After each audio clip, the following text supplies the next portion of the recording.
Ça se passe ici le matin entre 10h30 et midi et demi. Nous regardons l'actualité avec des invités, avec vos témoignages.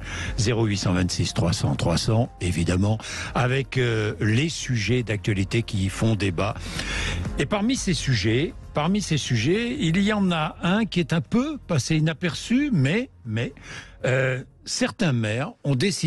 certains maires, écoutez-moi bien, ont décidé de ne pas placer les drapeaux français en berne le jour des obsèques d'Élisabeth II.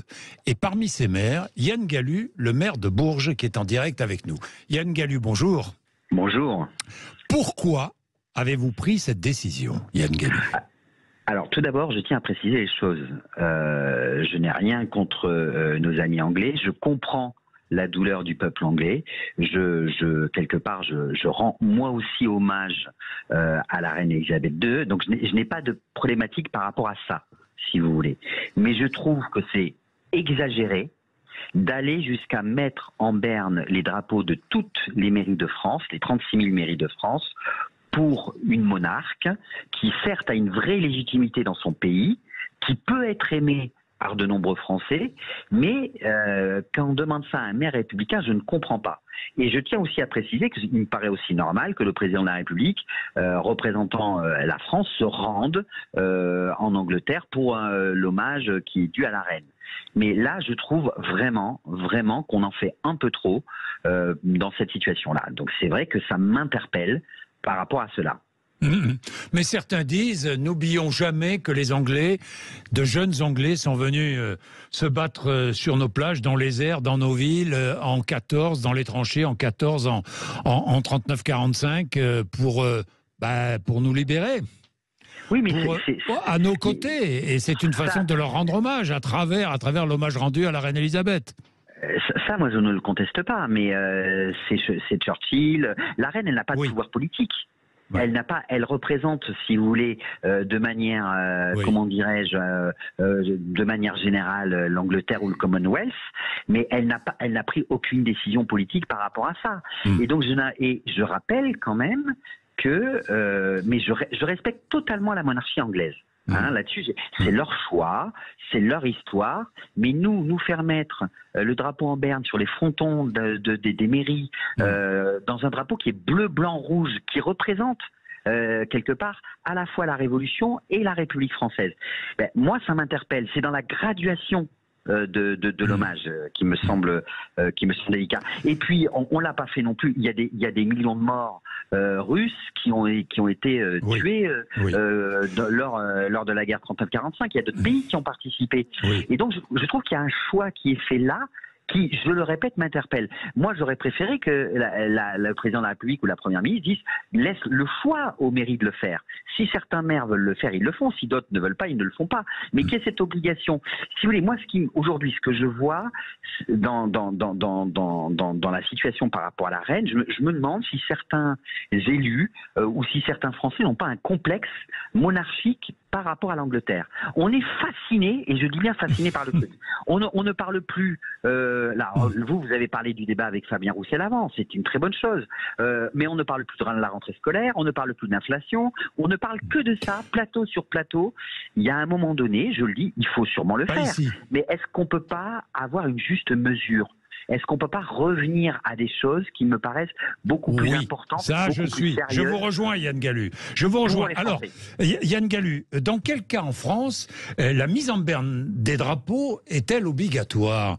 Dites-nous, Félix Mathieu. Alors, la loi rend cette mesure obligatoire que pour les disparitions d'anciens présidents de la République. Ça a été fait avec Jacques Chirac ou Valéry Giscard d'Estaing. Pour le reste, c'est au cas par cas, en fonction des consignes du gouvernement, comme le font remarquer ces élus qui critiquent la mesure. Les drapeaux n'ont pas été mis en berne, par exemple, pour d'autres disparitions de chefs d'État étrangers, comme par exemple tout récemment Gorbatchev, la semaine dernière, dernier dirigeant de l'URSS, prix Nobel de la paix 1990. En revanche, ça avait été fait par exemple pour Nelson Mandela en 2013, pour Ronald Reagan en 2004, ou même plus étonnant, en remontant un peu plus loin quand même, pour Staline en 1953. Mise en berne des drapeaux aussi lors des dernières disparitions de papes. Par contre, ça avait été un peu critiqué, notamment par des élus de gauche et par François Bayrou aussi, concernant la mort de Jean-Paul II en 2005. Les drapeaux avaient été mis en berne. Yann Gallut, vous l'ajoutez? Oui, c'est exactement ce que vient de dire votre journaliste. Oui. Il y a des choix qui sont faits et c'est vrai que moi je ne comprends pas. Moi j'aurais préféré une règle générale, en gros pour tous les présidents avec lesquels on a des relations ou pour aucun. Mais là on fait des choix et je répète, je respecte l'hommage de nos amis anglais à la reine Elisabeth, mais nous notre histoire, ce n'est pas celle-là. Notre histoire, ce n'est pas honorer une monarque avec laquelle on n'a pas de relation particulière, que mes habitants n'ont pas de relation particulière. Après, je le répète, je comprends que chacun soit touché. Oui. Mais attention au symbole de la République. Ce drapeau bleu, blanc, rouge, il a aussi une histoire. Merci Yann Gallu, merci d'avoir été avec nous. Ça vous fait réagir 0826 300 300. Autre sujet, et nous ouvrons le débat. Autre sujet, les 110 km/h sur autoroute. Et je pose une question toute simple, 110 km/h sur une autoroute payante, est-ce que vous prendriez cette autoroute? Je pose la question. Aujourd'hui, la vitesse maximale est à 130, mais est-ce que si la vitesse maximale autorisée sur autoroute payante était abaissée à 110 km/h, est-ce que vous la prendriez, cette autoroute? Nous allons ouvrir le débat avec tous nos invités. Alors, par ordre alphabétique, Pierre Chasseret, bonjour, porte-parole de l'association 40 millions d'automobilistes. Nous avons avec nous Maître Rémi Jossom, avocat à la Cour, responsable commission droit routier au barreau de Paris, docteur en droit pénal, bonjour. Bonjour. Merci d'être avec nous. Avec nous également, par téléphone tout à l'heure, Anne Lavaude, déléguée générale de la prévention routière, et puis Pierre Leflève, qui est responsable transport au réseau Action Climat. Bonjour et merci d'être avec nous. Parmi les 149 mesures proposées par la Convention citoyenne pour le climat en 2021, l'une d'entre elles a soulevé toutes les attentions et n'a pas été retenue par le président de la République Emmanuel Macron. Il s'agissait de limiter les vitesses maximum autorisées sur autoroute à 110 km/h au lieu de 130. Elisabeth Borne est première ministre et sur le sujet, elle est un peu ambiguë. Elle n'a pas répondu franchement. On ne sait pas trop quelle est sa position, mais certains disent qu'elle serait plutôt favorable à la réduction de la vitesse sur autoroute. Vous avez des informations, Pierre Leflève, elle y est favorable ? Il n'y a pas eu de déclaration claire en ce sens ou pas, et ça va être intéressant qu'elle se prononce là-dessus. Mais ce qui est peut-être important de dire pour commencer, et vous l'avez dit, c'est que c'est une mesure parmi d'autres. Ça ne peut pas être une mesure isolée, c'est une mesure qui doit faire partie d'un ensemble cohérent, juste, planifié, anticipé de mesures de sobriété qui vont permettre de répondre. Vous êtes favorable ? Nous y sommes favorables. Oui, Pierre Chasseret. Si. Elisabeth Borne s'est exprimée très clairement sur le sujet. Ah bon ? En 2020, suite au rapport de juin 2020, c'est ça la Convention citoyenne pour le climat, si je dis pas de bêtises de mémoire, elle se prononce en faveur et elle dit, à titre personnel, j'y suis favorable à cette mesure du 110 km/h. À titre personnel. C'est la même chose. C'est facile de dire à titre personnel. Elle arrive, elle est première ministre, ça va être un peu plus difficile. C'est autre chose, parce qu'elle arrive derrière la fameuse boulette d'Édouard Philippe, le passage à 80 km/h généralisé, qui a mis une pagaille monumentale sur les routes. Aucun Français ne sait à quelle vitesse il a le droit maintenant de circuler sur les routes. Vous exagérez un peu. Non, c'est une réalité. On a 44 départements, Jean-Jacques, qui aujourd'hui sont basculés à 90, totalement ou partiellement. Pas forcément, pas fondamentalement. Ça va quelque chose. Parce que la norme départementale est celle du code de la route. C'est-à-dire que Rémi Jossom nous expliquera ça sans doute mieux que moi. Ce qui se passe, c'est quand vous entrez dans un département, la règle c'est 80, puisque c'est la règle nationale imposée par le code de la route. Donc ça sous-entend des changements de panneaux assez incessants et assez insupportables. Pas facile à dire tout ça. Mais la réalité, c'est qu'aujourd'hui, on se retrouve avec une première ministre qui a décidé de botter en touche sur ce sujet après avoir donné sa conviction personnelle. Moi, j'ai très peur. J'ai très peur parce que cette idée, elle est dans l'air du temps. Parce qu'aujourd'hui, vous pensez qu'elle va avancer et que le problème des écologistes, pardonnez-moi, c'est qu'ils lisent avec les doigts. C'est-à-dire qu'ils posent le doigt sur le mot qu'ils doivent lire sans se rendre compte du phénomène que ça va entraîner. La baisse à 110, vous l'avez posé, Jean-Jacques, la question. Est-ce qu'on va continuer à prendre l'autoroute ? C'est une bonne question. Rémi Jossom, ensuite un peu de pub et le débat sera lancé. Il est posé 0826 300 300. Rémi Jossom. C'est une excellente mesure. pour ceux qui veulent la respecter, qu'ils le fassent, il n'y a pas de problème, mais qu'on arrête d'imposer à tous ceux qui veulent rester à 130 km/h une mesure générale. Oui. C'est-à-dire qu'aujourd'hui, ceux qui veulent rouler à 110, ils peuvent le faire, il n'y a pas de difficulté. Voilà, laissons les autres rouler à 130 km/h. C'est effectivement de nouveau l'idée d'un fiasco annoncé, puisque les 80 km/h, on l'a vu effectivement, ça a été une mesure qui n'a absolument pas été accepté, qui a mis en évidence le fait que le législateur était totalement dépossédé de ses prérogatives, puisque j'ai assisté 57 députés devant le Conseil d'État et l'Assemblée nationale a repris ses prérogatives en modifiant la législation, et on recommence. Et effectivement, je crois que la pierre angulaire de cette question, c'est qu'est-ce que l'on cherche ? Une mesure, entre guillemets, écologique, où on veut déporter sur le réseau secondaire qui est le plus accidentogène des gens qui vont effectivement décider de ne plus payer pour finalement rouler quasiment à la même vitesse. Bien. Il est 11h14, vous avez vu que chacun défend son point de vue, c'est le jeu. Ici, nous allons, vous aussi, vous allez défendre votre point de vue. 0826 300 300, je vous attends avec grand plaisir, la porte est ouverte, je le dis tous les matins. Allez, notre débat reprend dans 2 minutes, 11h14. 110 km/h sur autoroute, le débat est donc lancé, mais pourquoi vouloir, je vous pose franchement la question, Pierre Leflaive, pourquoi vouloir baisser la vitesse à 110 km/h. Alors, quel est l'intérêt ? L'intérêt, il est multiple. Oui. Il est écologique. Il est mais écologique, pouvoir d'achat, donc il est économique. Il est écologique parce qu'il permet de réduire la consommation de carburant de 20% sur un même trajet et donc de réduire les émissions associées, forcément. Ça permet aussi évidemment de réduire la question de pollution de l'air, de pollution sonore et tous les éco-bénéfices qu'il y a autour de la réduction de la vitesse sur l'autoroute. Des enjeux de sécurité routière, moins forts que sur les départementales, parce qu'on sait que les autoroutes sont bien sûr moins accidentogènes, mais ça fait quand même partie de ces éco-bénéfices. Mais surtout, et j'ai commencé par là tout à l'heure, et je pense que c'est un point important, c'est une mesure qui doit faire partie d'un ensemble cohérent. Alors, quelles autres mesures doivent l'accompagner ? Tout un ensemble de mesures de sobriété. Mais déjà, rien que sur l'autoroute, on peut aussi parler de l'éco-conduite, qui est très complémentaire avec l'enjeu de la réduction de la vitesse sur l'autoroute.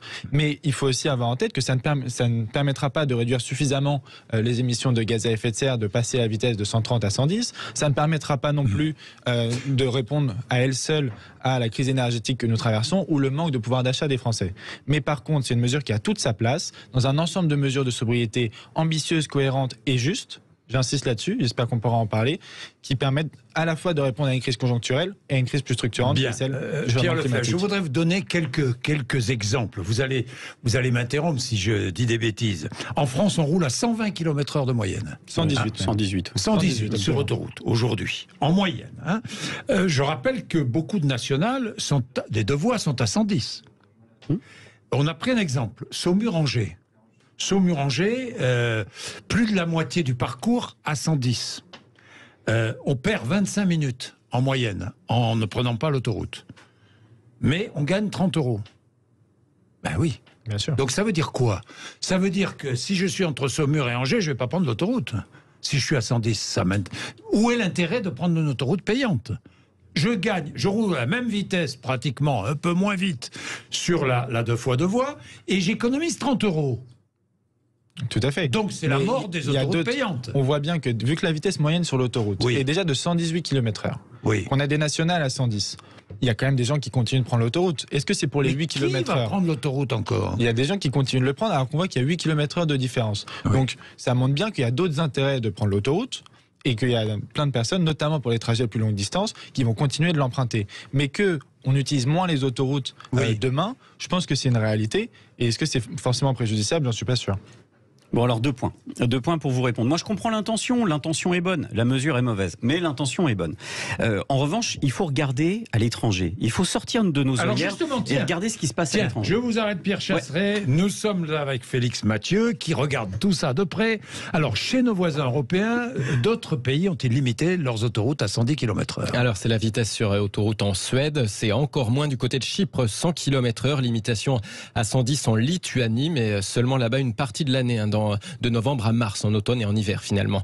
Dans beaucoup d'autres pays, en fait, c'est comme chez nous, 110 en cas de pluie seulement. Au total, 14 pays sur 27 sont sur du 130 comme la France. Ça monte à 140 en Pologne et en Bulgarie, avec même en Allemagne beaucoup de portions d'autoroute sans aucune limitation. Toujours sans aucune limitation en Allemagne. Alors, toujours. Oui, pour l'instant, même s'il y a un vent quand même qui pousse un petit peu à mettre en place un 130 km/h. Mais on va regarder les exemples. Déjà, Liz Truss, qui vient d'arriver en Angleterre, Première ministre, et qui annonce qu'elle est favorable à réouvrir le dossier de l'augmentation des limitations de vitesse sur autoroute pour augmenter la productivité du pays. L'Angleterre, actuellement, c'est 116-117 km/h, c'est la loi des miles. Ils veulent passer à 130, comme les autres pays européens. Autre, et celui-là est très important, on est en 2006, au Danemark. La vitesse autorisée sur autoroute au Danemark était de 110 km/h. Les vitesses moyennes pratiquées au Danemark étaient de 115 km/h. Les Danois roulaient 5 km/h au-dessus en moyenne que la limitation de vitesse. Le gouvernement danois s'est dit, notre limitation n'a pas de sens, elle n'est pas respectée. Ils ont porté la limitation à 130 km/h. Eh bien, devinez quoi, Jean-Jacques ? La vitesse pratiquée est restée la même, à 115 km/h. C'est-à-dire qu'en fait, on a replacé les Danois dans la législation, mais on n'a pas changé les comportements. En fait, ce que je veux vous expliquer, c'est que votre intention, elle est louable. Et comme le dit Maître Jossaume, celui qui veut rouler un petit peu moins vite pour gagner sur sa consommation, il peut le faire. Mais ce qu'il faut regarder, ce sont les vitesses moyennes pratiquées. En baissant de 130 à 110, vous ne baisserez pas du tout les vitesses moyennes pratiquées. C'est donc une mesure qui ne sert à rien, mais qui va placer les Français dans l'illégalité.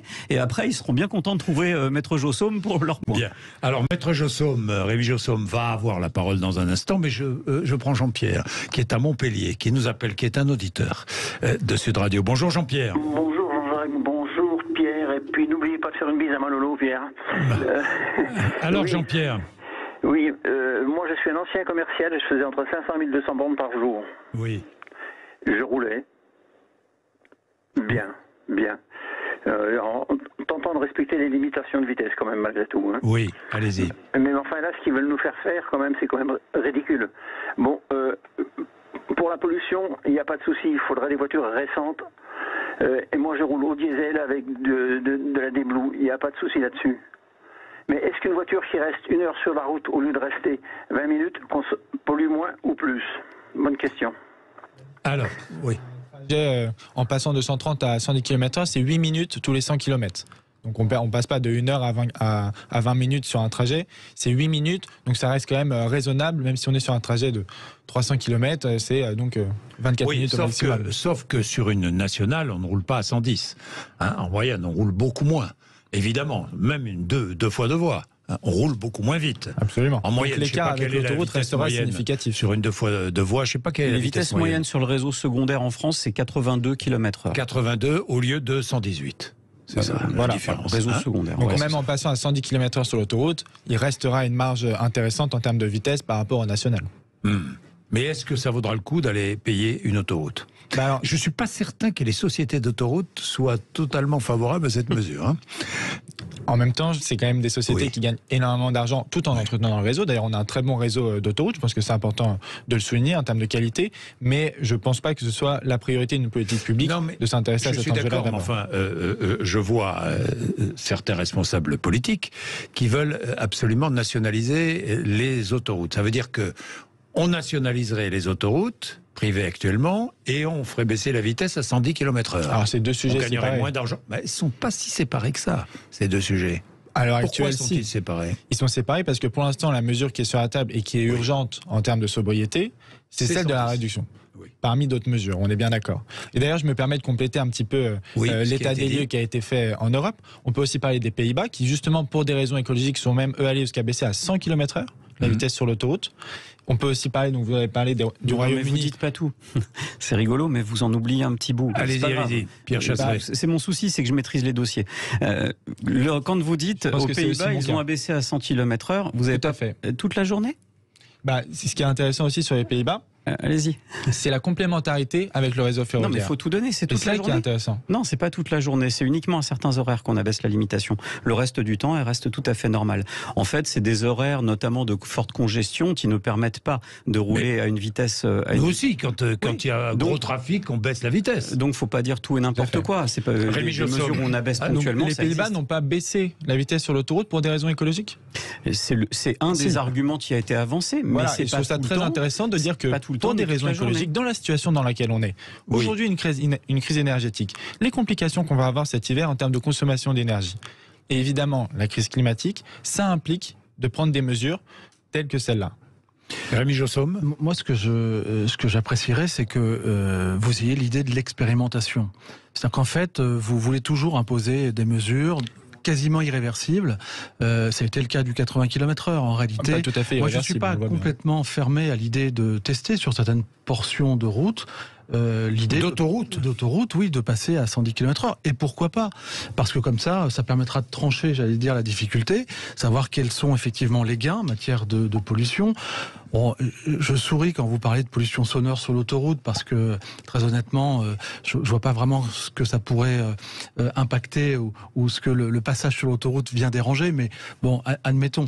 Et puis sur les chiffres, j'ai regardé un petit peu avant de venir, il n'y en a aucun qui est d'accord en fait sur les effets très concrets. Certains parlent de baisse de consommation de 16%, d'autres de 20%, d'autres de 25%. Vous voyez, on a l'impression quand même que ce sont des études un peu au doigt mouillé, et c'est ça qui vous fait perdre en crédibilité, parce que vous êtes toujours avec des mesures parfois de contradiction, mais surtout coercitive. Voilà, c'est l'écologie RIP, pour prendre l'acronyme anglo-saxon, c'est restriction, interdiction, punition.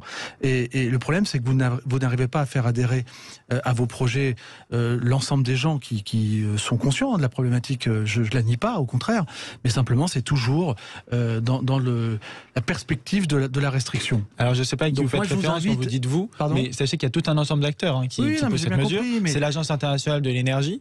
Donc là, je ne sais pas à qui vous adressez quand vous dites vous, si c'est les ONG, si c'est les partis politiques qui portent ça, mais en tout cas, la Commission européenne, l'Agence internationale de l'énergie, qui ne sont pas des Khmer verts. Vous ne répondez pas à une question que j'ai introduite tout à l'heure, c'est la notion de sécurité routière.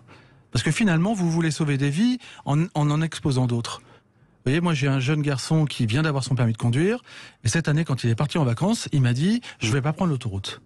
Et je lui dis si tu vas prendre l'autoroute, je vais te payer l'autoroute, c'est pas un problème. Je ne veux pas le voir sur le réseau secondaire. C'est beaucoup moins dangereux. Mais évidemment, c'est 3/4 des accidents de la route. Alors, très honnêtement, moi j'étais rassuré de le savoir sur l'autoroute, avec tous les inconvénients que ça puisse avoir, notamment celui de la somnolence au volant. On le sait tous. Moi, je fais énormément de kilomètres en voiture, en moto. Je prends le train, l'avion quand je le peux. Rouler à 130 km/h, quand vous prenez des zones relativement isolées, c'est fastidieux. C'est un vrai problème de concentration. Et avec l'âge... Et vous pensez que rouler à 110, ça accentuerait ce phénomène-là? C'est le principal risque d'accident sur l'autoroute, c'est la somnolence. La somnolence, oui. Alors, je ne suis pas en train de vous dire, attention, que rouler à 180, c'est l'hyperactivité. C'est pas mon discours. Certains l'ont, moi je l'ai pas. Je dis simplement que 130 km/h, c'est fastidieux déjà quand vous avez une autoroute qui est déserte, que c'est une autoroute qui est comme ça rectiligne. Il y a absolument aucun autre élément. Donc c'est pour ça que je vous dis aussi attention à ces éléments-là. Il faut que vous les preniez en considération dans vos prises de position. Vous allez pouvoir répondre à l'interpellation de Rémi Jossom. Nous aurons Laurent aussi, qui nous appelle de Rosny-sous-Bois, c'est n'importe quoi. Encore une fois, on veut taxer les Français, nous dit Laurent, qui est commercial. Et vous continuez à intervenir 0826 300 300. Nous allons passer un peu de pub. Et Anne Lavaux sera avec nous aussi, déléguée générale de la prévention routière, au téléphone dans 3 minutes. À tout de suite. Bien, notre débat, est-ce que vous prendriez une autoroute? Je vous pose la question, est-ce que vous prendriez une autoroute limitée à 110 km/h, une autoroute payante? Laurent, bonjour. Oui. Bonjour Laurent, à vous. Laurent, est-ce que vous prendriez une autoroute limitée payante, limitée à 110? Mais aucun intérêt. Pourquoi faire? Si c'est pour rouler sur une autoroute à 110, alors que sur une nationale ou sur une 2x2 voies, vous pouvez rouler à 110, autant prendre la nationale. En plus, vous pouvez sortir plus facilement. Enfin, je vois pas l'intérêt. Moi, je pense que l'intérêt, c'est de pouvoir rajouter des radars sur les autoroutes, reprendre de l'argent aux automobilistes et de faire rentrer de l'argent dans les caisses. C'est tout. C'est ça le but. L'écologie à la vend d'eau. C'est comme à Paris, l'écologie à la vend d'eau. Pour moi, c'est une façon détournée de faire rentrer de l'argent. C'est comme le tabac, faut pas fumer parce que c'est dangereux. Par contre, c'est toujours en vente libre. Parce que les gens fument, les gens rouleront à 130 sur l'autoroute et ils se feront flasher. Si ça fera entrer, ça fera. Alors, Rémi Jossom, à propos des procédures et des procès-verbaux, vous avez une petite expérience à nous faire partager. L'expérience du passage aux 80 km/h qui a généré une explosion des infractions de plus de 40 et plus de 50 km/h. Pourquoi ? Parce que les gens n'ont pas modulé leur vitesse. Dans les départements, ils ont maintenu leur vitesse moyenne de circulation. Simplement, quand vous recalibrez le radar à 10 km/h en dessous, forcément, le niveau des infractions qui a été constaté a été surélevé par définition. Donc, plus de suspensions administratives de permis, plus de grands excès de vitesse qui avaient quasiment disparu. Faut être très clair. Donc une nouvelle délinquance. On a créé une forme de nouvelle délinquance en réalité, tout simplement parce que on a réduit la réglementation et le seuil de l'infraction. Donc ça c'est. Est-ce un argument ça ? Est-ce un argument ? Non, c'est pas que c'est en soi un argument, c'est qu'effectivement, pour revenir à ce que disait l'auditeur. Moi, je ne pense pas que ce soit quelque chose qui soit planifié, de se dire derrière, il va y avoir du radar, etc. C'est la conséquence d'eux. C'est-à-dire qu'en fait, les radars, ils sont toujours là, ils resteront là. Et donc, quand on baisse la vitesse, forcément, ceux qui passent devant et qui n'ont pas modifié leur vitesse vont être plus exposés qu'auparavant. Ça, c'est un fait et c'est statistique. Je pense qu'il y a quelque chose de très intéressant qui ressort des différentes interventions qu'on a eues et des différentes prises de parole de vos auditeurs. C'est ce sentiment de se dire, moi, on va me demander de faire des efforts, alors qu'il y en a d'autres qui pourraient faire des efforts qui auraient beaucoup plus d'impact. Et là, je pense qu'il y a un point qui est essentiel sur la sobriété qui doit être abordé. Et c'est pour ça que je parlais d'un ensemble de mesures cohérentes et justes. C'est parce que comment demander à l'ensemble des Français qui prennent leur voiture de réduire leur vitesse sur l'autoroute, sans demander en parallèle à ceux qui prennent l'avion, au secteur aérien par exemple, mais de manière générale à ceux qui sont responsables de la majeure partie des émissions, de ne pas faire des efforts. Donc il y a une idée ici où il faut vraiment se dire qu'une sobriété juste, tout le monde doit faire des efforts, mais à la hauteur aussi de sa responsabilité dans les émissions. Réduire la vitesse sur l'autoroute, ça permettra d'économiser une partie, c'est 2 millions de tonnes de CO2 par an, donc c'est l'équivalent des émissions annuelles de 200 000 Français en termes d'empreinte carbone, l'équivalent d'une ville comme Rennes. Alors ça ne suffit pas, on l'a dit, à résoudre la question du changement climatique ou de la réduction de notre consommation d'énergie, mais c'est un premier pas en avant et on est à un stade où il faut prendre tous ces pas en avant. Mais par contre, en regard de ces efforts-là, il faut bien sûr s'intéresser au secteur aérien, s'intéresser au secteur les plus émetteurs et faire un effort collectif à la hauteur de la responsabilité de chacun. Ça, c'est des mots. Bien. Non, c'est très concret, c'est des politiques publiques derrière. Le côté, quand même, vous allez détourner certains automobilistes de l'autoroute vers les routes nationales. On est bien d'accord, c'est le risque. Avec un risque accidentogène plus grand. C'est le risque. Avec, je ne suis pas sûr que la pollution... Est-ce que vous avez mesuré la pollution sur un même parcours entre un parcours de 50 km effectué sur autoroute et un parcours de 50 km effectué sur une nationale? Est-ce que la pollution a été mesurée? Alors, à cette échelle-là, je ne sais pas, mais par contre, entre les 130 et les 110, il y a des études très claires qui ont été faites par le sujet. Vous questionnez tout à l'heure les chiffres. Carbone 4, mais 130, là-dessus est vraiment un institut de référence. Vous ne prenez que l'autoroute. 130, 110. Vous ne prenez pas le reste du réseau. Or, le problème, c'est qu'on va déplacer beaucoup d'automobilistes sur le reste du réseau. Alors, ça, il qui est parfois embouteillé, qui est parfois insuffisamment entretenu. Exactement. Qui est parfois dangereux. Tout à fait. Tout à fait, c'est pour ça que je pense que certains resteront sur l'autoroute. Mais c'est là que la réglementation, c'est très important. Vous avez dit tout à l'heure qu'on pouvait laisser le libre choix aux Français. Ceux qui ont intérêt à le faire le feront. Ceux qui veulent le faire pour des raisons écologiques le feront. Les autres le feront pas. Mais qu'est-ce qui va se passer si on ne réglemente pas ? Aujourd'hui, les prix du carburant incitent déjà beaucoup de Françaises et de Français à réduire leur vitesse sur l'autoroute. Pas pour des raisons écologiques, pour des contraintes économiques. Donc si on ne réglemente pas, l'autoroute, finalement, restera une voie privilégiée pour ceux qui ont les moyens, 1, de payer les péages, 2, de continuer à rouler vite, et donc les prix du carburant qui vont avec, à 130 km/h. Et donc, est-ce que c'est rouler vite que de rouler à 130 km/h? Je vous pose franchement la question. C'est rouler plus vite, en tout cas, que ceux qui sont obligés... Non, rouler plus vite, oui, que ceux qui roulent à 120. Non, mais ça, que ceux qui vont devoir une évidence. Subir pour des raisons de contraintes économiques les prix du carburant. Est-ce qu'à vos yeux, c'est rouler vite que de rouler à 130 km/h?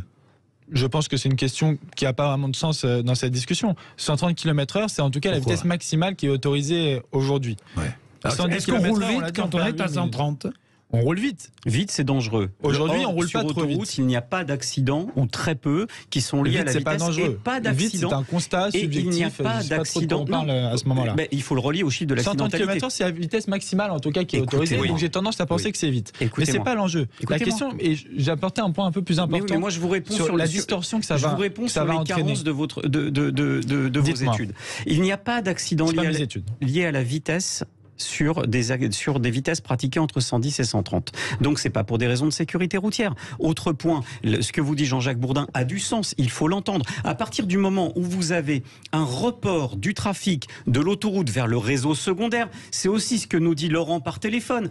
Il ne prendra plus l'autoroute. D'autres Français, ça va être la même chose. Il va donc, et là dites-le au moins clairement. C'est un constat empirique. Bien sûr que sur le réseau secondaire, avec des accélérations, des décélérations, des traversées de ville, bien sûr que vous allez relocaliser une pollution urbaine. Bien sûr que l'on pollue davantage. Pourquoi vous le dites pas? Parce que derrière, eh bien, le problème des écologistes en France, c'est que vous êtes dans un positionnement anti-voiture. Vous n'êtes pas dans un positionnement pour grappiller quelques grammes par-ci, par-là de CO2. Vous êtes dans un combat où vous voulez sortir de la voiture. Et pourquoi ça me fait peur, Jean-Jacques? Ça, c'est vrai que c'est le socle commun de toutes vos idées. C'est qu'en fait, en réalité, sous prétexte écologique est une finalité intellectuelle incontestable, il n'y a pas de problème là-dessus, c'est qu'au départ, vous partez du constat que vous n'aimez pas la voiture. Alors il y a des drôles d'insinuations. C'est ça en fait. Déjà, je trouve ce vous très général et je me permets de dire quand même que en tant qu'ONG, on représente un intérêt général qui est celui du climat, qui est celui de la préservation de l'environnement. Et moi, je suis pas un lobby anti-voiture. Exactement. Alors que vous êtes un lobby pro-voiture, moi je ne suis pas un lobby. D'ailleurs, je ne suis pas un lobby. Je fais du plaidoyer et c'est pas contre les voitures, c'est pour le climat. Je me permets cette première nuance. Dire que la place de la voiture doit être questionnée par rapport à la transition écologique, oui, c'est vrai. Ça ne veut pas dire que demain, il n'y aura plus de voitures. Ça veut dire que, dans certains cas, il faut réfléchir à est-ce que la voiture thermique, en particulier, n'est pas un piège pour énormément de Français. On l'a vu avec l'explosion du prix du carburant. Tous les Français qui ont aujourd'hui des trajets contraints pour aller travailler, pour aller à l'école, pour emmener les enfants à l'école, pour aller faire leurs courses, et qui ont vu les prix du carburant exploser, qui n'avaient pas d'alternative. Ça, c'est un vrai sujet de priorité. Donc, il faut développer le réseau ferroviaire, les trains du quotidien, les transports collectifs, etc. Ça n'empêche pas. 25 ans que vous nous y expliquez la même chose. Ça fait 25 ans que c'est pas fait. Ça n'évolue pas, monsieur. Mais quel est le rapport? Bien sûr, ça évolue pas. Vous êtes totalement déconnecté. Moi, j'habite dans les Yvelines. Je ne peux pas prendre les transports pour venir en région parisienne. Bien sûr. Vous n'êtes pas d'accord pour investir dans le ferroviaire et dans les transports en commun pour vous permettre d'avoir des alternatives? Il y aura plus de trains. Et ces trains-là, ils ne fonctionnent pas, ils ne sont pas sécurisés. Vous avez l'impression que c'est les ONG qui prennent les décisions en termes de politique. Vous militez pour la voiture électrique, par exemple. Moi, je viens de comprendre qu'on n'est pas capable et qu'on va délester sur la France. Si demain, les 40 millions d'automobilistes en France passaient à l'électrique, ça sous-entend une production d'électricité nécessaire, Jean-Jacques, de plus 25%. Et on est tout à fait d'accord. Et on est déjà face au mur. Donc votre question, c'est sortir du thermique et sortir aussi de la voiture électrique. En fait, vous voulez pas de voiture, point, ça s'arrête là. On veut. Alors, c'est très intéressant ce que vous dites. En effet, si l'enjeu c'est de passer tous les véhicules thermiques aux véhicules électriques, on va dans le mur. On traite une dépendance pour une autre. C'est absolument pas l'objectif. Donc c'est pour ça qu'il y a la question de la sobriété. Absolument pas. C'est la mobilité pour tous. Ceux qui auront les moyens de se payer. Est-ce que l'objectif c'est de pouvoir prendre sa voiture ou est-ce que l'objectif c'est de pouvoir se déplacer dans des conditions les plus optimales possibles? L'objectif c'est de pouvoir aller chez le médecin. Moi je suis pas vendeur de voiture. Là on dépasse le débat. Je ne vois pas le rapport, entre le développement, excusez-moi, du train et la baisse de la vitesse de 130 à 110. Parce que la vraie alternative, c'est pas de passer de l'autoroute à la nationale, c'est de passer de l'autoroute au train, ou au transport collectif, ou au covoiturage. Pas les supprimer, mais se dire, pour certaines utilisations, par exemple, il y a toute une partie des Français qui prennent l'autoroute pour aller travailler, aujourd'hui. Et qui travaillent... Elle n'est pas limitée à 130, monsieur. Pardon ? Elle n'est pas limitée à 130, cette autoroute-là. Pour aller travailler en région parisienne, c'est du 110, voire du 70. Du 110. On le fait jamais. On ne roule jamais à 110. Vous pouvez évacuer une partie du réseau. On roule, exactement. Et c'est pour ça qu'il faut créer des alternatives. C'est pour ça qu'on a dérivé sur le reste. Et c'est ce que je martèle depuis le début, c'est que ça fait partie d'un ensemble de mesures. Qui doit être accompagné, qui doit être expliqué et qui doit peser de manière équitable sur l'ensemble des Français. On va prendre Anne Lavaux, qui sera avec nous dans 2 minutes, qui est délégué général de la prévention routière. À tout de suite. Sur Sud Radio 0826 300 300. Dans notre discussion pendant la pub, je posais la question, passer de 130 à 110, est-ce une mesure symbolique? C'est une mesure symbolique Mauvais symbole, Jean-Jacques. Le problème, c'est que c'est le genre de symbole, effectivement, c'est une mesure symbolique, mais c'est le genre de symbole qui met les Français hors d'eux. Parce qu'il ne se passe pas un matin, moi c'est mon métier, Jean-Jacques, il ne se passe pas un matin sans qu'on ait un truc qui nous tombe sur le coin du capot. C'est-à-dire que nous, automobilistes, il y a des mesures tous les jours. Les zones à faible émission, la baisse des limitations de vitesse, les restrictions de circulation, les bonus-malus écologiques. On n'en peut plus. Les automobilistes ont besoin de circuler. Il n'y a pas d'alternative. Oui, mais l'automobiliste a besoin aussi de prendre conscience de l'état du climat. Mais il en a tout à fait conscience. Aussi. Anne Lavaux est avec nous. Bonjour Anne Lavaux. Bonjour. Déléguée générale de la prévention routière. Quelle est votre position? Vous êtes favorable ou pas au 110 sur autoroute? Alors, au risque de vous surprendre, pour l'association prévention routière, passer les autoroutes de 130 à 110 n'est pas une bonne idée. Pourquoi, Anne Lavaux? Alors, vous l'avez un peu dit, c'est parce que pour notre association, il y a un risque énorme de voir le trafic se déporter depuis un réseau qui est résolument sûr.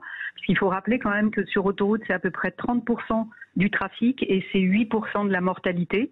Et donc de voir finalement le trafic se déporter de ce réseau relativement sûr vers un réseau qui lui ne l'est pas du tout, qui est le réseau départemental.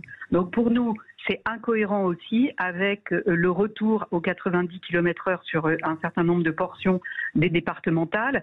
Donc il faut plutôt réaligner les choses, laisser rouler à 130 km/h sur les autoroutes, sachant qu'en plus les autoroutes sont relativement chères.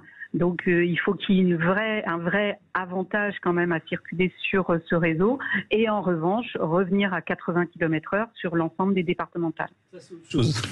Non mais c'est la position d'Anne Lavaux. C'est ça. C'est la position de la prévention routière. On est à 80 sur le départemental et on est à 130 sur l'autoroute.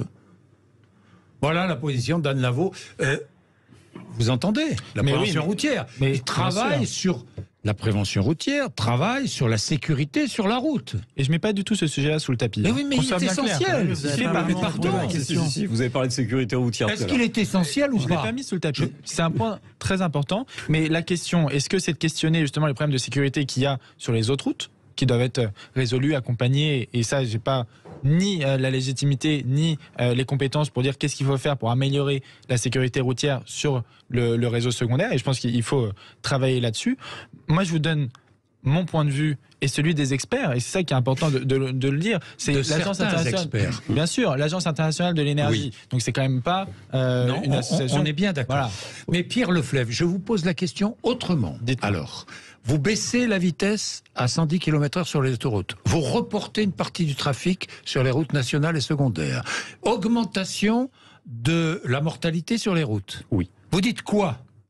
Vous dites on a eu raison de passer à 110? Je dis que ça a été mal accompagné dans ce cas-là. Et c'est pour ça qu'il ne faut pas prendre la mesure. Mal accompagné par quoi? Avec quoi? Par comment réduire toute l'accidentologie qu'il y a sur le réseau secondaire. Et ça, c'est un vrai problème. Au-delà de la question, même sans se questionner sur la vitesse sur l'autoroute, aujourd'hui, on a un vrai problème de sécurité routière quand je vous écoute, sur le reste du réseau. En réalité, mais vous regardez ça sous le prisme que de l'écologie. Nous, ce qu'on essaie de vous expliquer, c'est qu'il faut ouvrir les yeux. Il faut globaliser la question et on n'est pas en train de choisir la manière dont on va mourir par la pollution ou par la route. On vous dit simplement que vous ne pouvez pas limiter votre réflexion sur uniquement l'écologie à tout prix. Et c'est pas le cas. Et c'est pour ça d'ailleurs que je parle de justice sociale. Vous balayez le truc en disant oui, pour le reste, on n'a qu'à accompagner, on n'a qu'à modifier, puis on verra. Non, c'est que de toute façon, on n'a pas le choix. On va face à un mur climatique. Donc il faut de toute façon prendre toutes les mesures qu'on est capable de prendre pour réduire nos émissions de gaz à effet de serre, mais ça ne doit pas être fait à tout prix. Et surtout pas au prix de vies humaines, comme ça pourrait être le cas si cette mesure est pas bien accompagnée. Et c'est pour ça que l'enjeu, c'est pas d'avoir autant d'automobilistes sur l'autoroute ou sur le réseau secondaire, c'est de créer des alternatives. Et c'est pour ça que j'en parlais tout à l'heure, sur le réseau ferroviaire, sur les transports collectifs, sur du covoiturage aussi, pour réduire le nombre de voitures sur l'autoroute et sur le réseau secondaire. On est bien d'accord. On est bien d'accord. Anne Lavaux et Samy ensuite. Anne Lavaux. En ce qui concerne le covoiturage, covoiturage et la sécurité, puisque la prévention routière, c'est votre, c'est évidemment votre sujet. Pour le coup, nous, on n'est pas du tout compétents concernant l'impact environnemental. Oui, j'ai compris. Voilà, mais ce qui est certain, c'est que le sujet de la vitesse est un vrai sujet, puisque l'on sait que c'est le facteur aggravant de toutes les causes d'accidentalité. Mais ce sujet, il faut le concentrer sur les centres-villes et les passer à 30 km/h, voire 20 km/h sur les zones de partage, et bien sûr sur les départementales. Je rebondis sur ce qui vient d'être dit. Quand on est passé du 90 au 80 km/h, il y a eu bien évidemment des propositions qui ont été faites aux gestionnaires des voies pour que certains aménagements soient faits de manière à ce que la voie puisse repasser à 90 km/h. Oui. C'est traiter les accotements pour éviter les accidents graves sur les côtés et puis bien évidemment mettre un terre-plein central qui permette d'éviter ce risque qui est le risque majeur sur ce réseau-là, qui sont les chocs frontaux. Oui. Donc ça c'était prévu, c'est-à-dire que quand le dispositif a été mis de 90 à 80 km/h... C'était prévu, mais ça n'a pas été fait. Ça n'a pas forcément été fait partout. Ça n'a pas forcément été fait partout. Merci Anne Lavaux. Samy est en Seine-et-Marne. Bonjour Samy. Bonjour Jean-Jacques. Bonjour Samy, merci d'être avec nous sur Sud Radio. Vous êtes un auditeur fidèle ? Oui, très fidèle. Bon, allez-y Samy. Qu'est-ce que vous vouliez dire ? Vous êtes à Mitry-Mory.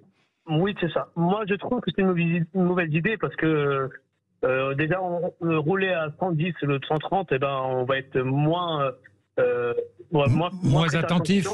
Moins attentif, donc des fois, on est tenté par le téléphone, parce que 110, et puis en vérité, c'est pas 110, c'est 100.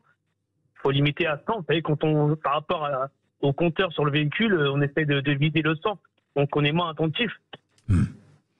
Donc vous dites attention, il y a danger de somnolence, pour reprendre l'argument de Rémi Jossom. Exactement.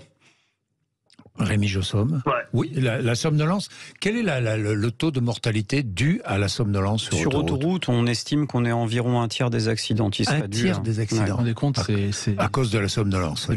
Autant que l'alcool ou le stup sur le reste du réseau secondaire. Donc c'est effectivement la cause d'accident sur laquelle il faut travailler. C'est la première cause de mortalité sur autoroute. Sur les autoroutes, c'est la première cause de mortalité, effectivement. Et quel est le taux de mortalité sur autoroute par rapport à une route secondaire? C'est 10 fois moins d'accidents. 10 fois moins d'accidents. Voilà, et c'est surtout aucun accident, enfin, quand je dis aucun, il y a certainement des familles qui m'écoutent et qui ont connu un accident lié à la vitesse.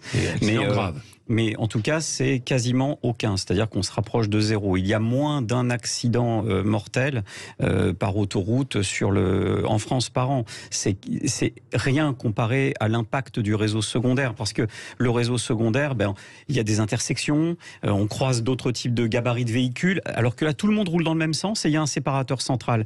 Il peut rien nous arriver sur le facteur vitesse. En revanche, effectivement, le téléphone, l'alcool, les stupes... Là, on arrive sur des causes qui sont, comme le dit Rémi Jossom, beaucoup plus importantes. Évidemment. Le téléphone, on le sait tous. Évidemment, le téléphone. Alors, est-ce qu'on sera plus tenté d'utiliser son téléphone à 110 qu'à 130 ? Je pose aussi la question. Alors, est-ce qu'on sera moins attentif ? Je ne sais pas. J'ai rencontré une chercheuse au CNRS qui me permettra de la nommer. Elle s'appelle Colette Fabrigoul, qui était quelqu'un d'extrêmement intéressant. Cette chercheuse m'a expliqué que le cerveau humain raisonnait à risque constant. C'est-à-dire que si vous abaissez la sensation d'insécurité sur un point, comme la vitesse par exemple, notre cerveau va le compenser par un autre type de prise de risque. Typiquement, c'est exactement ce que nous disait Samy, c'est potentiellement prendre son téléphone, potentiellement faire autre chose. Rouler moins vite inciterait à plus téléphoner. C'est pour ça qu'il faut faire attention et trouver le point d'alchimie entre la juste réglementation. Je vais vous donner un exemple, effectivement. Par exemple, en matière d'infraction au code de la route, il fut un temps, il y avait cette mode absolument inacceptable des chauffeurs de poids lourds qui regardaient la télé sur les en camion. Et on s'est rendu compte qu'ils regardaient la télé sur l'autoroute. Et évidemment pas sur les autres réseaux. Tout simplement parce que sur l'autoroute, c'est fastidieux, tout ça va tout droit. Oui, mais ils ne roulaient pas à 130. Et tout ça pour dire qu'effectivement, à partir du moment où vous avez ce sentiment de sécurité et déperdition, si vous voulez, de votre activité intellectuelle, vous allez le compenser par autre chose. C'est-à-dire qu'on est on serait moins attentif à 110 qu'à 130. Et on n'avait pas ça sur notre réseau. Ça, non. Dans tout ce qui a été dit, je ne comprends pas tout le rapport. J'ai l'impression que tout n'est quand même pas en rapport avec la baisse de la vitesse sur l'autoroute, même s'il y a des points très intéressants sur la question de la somnolence, qu'elle part dans les accidents, etc. Mais moi, ce que je retiens aussi de ce qui vient d'être dit par Anne Lavaux sur les questions de sécurité routière, c'est qu'il existe des solutions, notamment pour le réseau secondaire. Donc, ces solutions, elles doivent être mises en œuvre. Mais ça, c'est un vrai enjeu de sécurité routière qui, peu importe aujourd'hui la question de la vitesse sur l'autoroute, qui doit être pris en compte, mais qui est un sujet séparé. Et je pense que qui aura des conséquences, mais qui de toute façon doit être pris en compte. Et je me permets peut-être un constat un peu trivial. Vous parliez tout à l'heure de lutte contre les voitures, c'est absolument pas le cas. Mais par contre, on peut aussi noter ici que moins il y aura de voitures, plus on aura développé des alternatives. Ça recommence. Moins il y aura. C'est une idée fixe. Moi j'ai une question à vous poser. Le climat est une idée fixe, oui. Les conséquences de la voiture sur les émissions aujourd'hui est très claire. Moi j'ai une question à vous poser. Je vais plaider la semaine prochaine à Montpellier. Je prends la voiture ou je prends l'avion? Qu'est-ce que vous me conseillez? Alors, le train. À Montpellier, en partant de Paris, prenez le train. TGV. C'est quand même largement le plus simple. 3h30, 3h25. Absolument. Je pense que vous partez un peu en avance. Et même en porte-à-porte, je pense que vous mettrez autant de temps. Bon, merci messieurs d'être venus nous voir. Merci à vous tous d'avoir appelé et de nous suivre tous les jours. Nous n'avons pas fini. Entre midi et midi et demi, nous allons aborder plusieurs autres sujets d'actualité et vous réagissez toujours. 0826 300 300. C'est un plaisir de vous savoir là. À tout de suite.